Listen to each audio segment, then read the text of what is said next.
अगर कोई भी भाई बंधु टाटा स्मॉल कैप फंड लेकर बैठा है तो भैया ये वीडियो उसके लिए बहुत काम की होने वाली है। इस वीडियो के अंदर आपको ऐसी इंफॉर्मेशन पता चलेगी जो कि आपको अभी के लिए इस फंड को लेकर जानना बहुत ज्यादा जरूरी है। सबसे पहली बात देखिए, इसकी जो रेटिंग है वो लगातार गिरती चली जा रही है। 5 स्टार पे हुआ करता था, अभी के समय में 2 स्टार के आसपास चल रहा है। और 3 साल का इसका जो एवरेज है आप देख लीजिए वो हो गया है 13.04%। अब ये चलेगा नहीं चलेगा, क्या होगा क्या नहीं होगा, एक आइडिया लाने की कोशिश करेंगे इसका डेटा देखने के बाद। ठीक है, तो भैया एंड तक बने रहिएगा। वीडियो सिर्फ 4 मिनट के अंदर खत्म हो जाएगी, इसलिए स्किप मत कीजिएगा। शुरू करते हैं। कंप्यूटर स्क्रीन पे आपको लेकर चलता हूं, उसके लिए चैनल को सब्सक्राइब करके वीडियो को लाइक जरूर करके जाइए। कंप्यूटर स्क्रीन आपके सामने चालू हो चुकी है। फंड का नाम है Tata small cap fund direct plan. तो देखिए, सबसे पहले स्टार्ट करेंगे इसकी रेटिंग से। ये 5 स्टार रेटिंग पे हुआ करता था, अभी भी ये चल रहा है 2 स्टार की रेटिंग पे। ना तो घटी है ना बढ़ी है, ना ही इसकी जो एवरेजिंग है 3 साल की वो बढ़ी है। 3 साल का एवरेजिंग इसका 13.04% है, लगातार घट रहा है। पहले 14% के आसपास था। इसका जो एनएवी है वो 43.59% के आसपास चल रहा है अभी के समय में। वो भी आप देखिए तो वो भी अभी बड़ा नहीं है बहुत ज्यादा। सबसे पहले ना आप इसके रिटर्न्स देखिए, फिर पता लगेगा आपको। एक चीज हमेशा ध्यान रखिएगा, कोई भी फंड हमेशा टॉप पर नहीं रहता। जैसे ये फंड था, 1 साल पहले टॉप पे बैठा था, अभी बिल्कुल एंड में बैठा है। तो हमेशा ध्यान रखिएगा, आपके पोर्टफोलियो के अंदर भी स्कीम्स हमेशा अप एंड डाउन होती रहती है, इसलिए अपने पोर्टफोलियो का ध्यान रखिएगा। दूसरी बात, कुछ भाई लोग ऐसे होते हैं जो कमेंट बॉक्स में बोलते हैं कि फंड को 1 साल का रिटर्न देखकर ट्रैक करना सही नहीं है। उनकी बात बिल्कुल ठीक है, लेकिन मैं आपको बता दूं बहुत सारे फंड्स ऐसे होते हैं जो कि लगातार 3 महीने 6 महीने 1 डेढ़ साल तक परफॉर्म नहीं करते।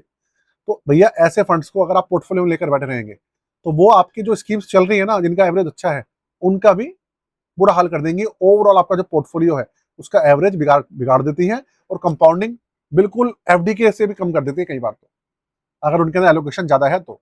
इसलिए पोर्टफोलियो का ध्यान रखना, स्कीम्स का ध्यान रखना बहुत ज्यादा जरूरी होता है किसी भी इन्वेस्टर के लिए। स्टॉक्स हो, स्टॉक्स का ध्यान रखना भी बहुत जरूरी होता है। तो आप ये देखिए, अब इसके अंदर फंड की बात करें तो आप इसके रिटर्न देखिए। 7 साल का आपको बहुत अच्छा दिखेगा, 22.85% का एवरेज अच्छा है। लेकिन 5 साल का एवरेज इसका बिगड़ चुका है 15.97। एक समय था जब इसका 7 साल का एवरेज 30% से ऊपर हुआ करता था, अब आपके सामने है 3 साल का 13%। एक साल में ये करीबन 7.8% अप्रॉक्स 8% ये नेगेटिव चल रहा है, जो कि अपने आप में बहुत बड़ी बात है। और 1 साल का जो रिटर्न है वो 0.89% है बेंचमार्क में, और ये 8% नेगेटिव है। तो 7% ज्यादा ही एक तरीके से बेंचमार्क से नेगेटिव चल रहा है। 6 महीने में 8.25% पॉजिटिव है, यहाँ पर भी बेंचमार्क से पीछे है। 3 महीने में 10.5% का पॉजिटिव रिटर्न दिया है इसने, और 1 महीने में 3.25% का रिटर्न दिया है। तो देखिए, मैं अगर बात करूं 3 महीने में और 1 महीने में, ठीक है बेंचमार्क से ऊपर चल रहे हैं, लेकिन ओवरऑल जो रिटर्न इसने निकाल कर दिए हैं 6 महीना 1 साल, वो ठीक नहीं है। अगर मैं बात करूं दूसरे फंड्स की, आपने देखा पिछले 3-4 महीने से जो स्मॉल कैप स्टॉक्स हैं वो चल रहे थे, और जो स्मॉल कैप म्यूचुअल फंड्स हैं उन्होंने भी, कुछ फंड्स ऐसे हैं जिन्होंने 20 से लेकर 35% तक का रिटर्न निकाल के दिया है। लेकिन इस फंड ने तब भी रिकवरी नहीं करी। इसके रिटर्न वही 10-12% के आसपास रहे थे उस दौर में भी। इसलिए इसकी जो एवरेजिंग खराब हो गई है 3 साल की, 5 साल की और 1 साल की, वो ठीक नहीं हो पाई, और इसीलिए ये पॉजिटिव भी नहीं हो पाया है। अगर ये उस सिनेरियो का, जब ये 3 महीने पहले चल रहा था स्टॉक पूरा, स्टॉक्स जो चल रहे थे, तब ये अच्छे स्टॉक्स का सिलेक्शन कर लेते टाटा स्मॉल कैप वाले, तो ये दौड़ जाता और रिकवरी कर जाता, पूरी एवरेजिंग जो इसकी बिगड़ी हुई थी वो ठीक हो जाती। लेकिन वो सब चीजें नहीं हुई है इसके अंदर। तो भैया ये तो प्रॉब्लम है।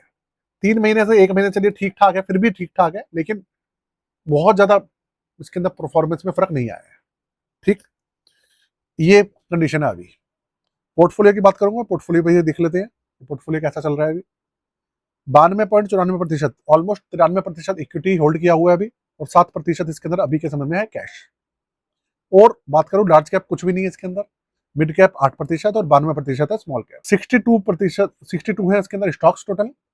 और अगर बात करूं सेक्टर्स की, तो मटेरियल सेक्टर है 24.30%, इंडस्ट्रियल है 23%, कंज्यूमर है 17.81%, हेल्थ केयर 6.11%, फाइनेंशियल है 5.5%, और टेक्नोलॉजी है करीबन 5.25%।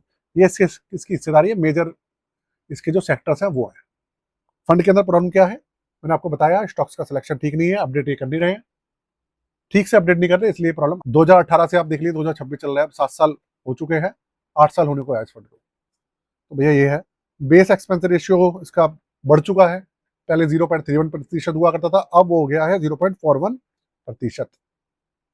यहाँ पर एक्सपेंस रेशियो भी बढ़ गए हैं। 12,500 करोड़ का इसका AUM है और 5,000 रुपए से इसके अंदर जो एप्लीकेशन है वो चालू हो जाती है, लमसम वगैरह चालू हो जाता है। एग्जिट लोड है इसका 30 दिन तक, आधा प्रतिशत, 30 दिन के बाद किसी तरीके का एग्जिट लोड वगैरह भी इसमें नहीं है दोस्तों। तो ये सारा सिनेरियो है इसका जो अभी की कंडीशन में चल रहा है। और इसके बारे में आपको बताऊं उससे पहले आप हमारी पोर्टफोलियो सर्विसेज के बारे में अगर नहीं जानते तो जान लीजिए। आप नए हैं, पोर्टफोलियो बनवाना चाहते हैं, स्टॉक मार्केट में नए हैं, आपके पास पोर्टफोलियो है, आप रिव्यू करना चाहते हैं, रिबैलेंसिंग करना चाहते हैं, आप करवा सकते हैं। सारी इंफॉर्मेशन यहाँ पर अवेलेबल है। चार्जेस इंडिया में सबसे कम है 999 रुपये। और ध्यान रखिएगा जिस तरीके की कंडीशन चल रही है, पोर्टफोलियोज को चेक करते रहना, करवाते रहना टाइम टू टाइम, ये आपकी जिम्मेदारी है। चलिए बात करें इस फंड की, तो देखिए थोड़ा सा समय देना होगा इस फंड को, तब जाकर पता चलेगा। जैसे क्वांट था, नहीं चल रहा था 6 महीना, 1 साल से नहीं चल रहा था और ठीक हो गया, ऐसा ही ये फंड भी समय लगा सकता है थोड़ा सा। उसको समय दिया, इसको भी समय दीजिए, पेशेंस रखिए, फंड चल जाएगा, हम उम्मीद कर सकते हैं ऐसा। बाकी हाँ, बाकी हम लोग तो रिव्यू कर ही रहे हैं, आपको इन्फॉर्मेशन दे ही रहे हैं। आपका कोई क्वेश्चन हो तो कमेंट बॉक्स के अंदर जरूर पूछिएगा दोस्तों। आज के लिए जय हिंद।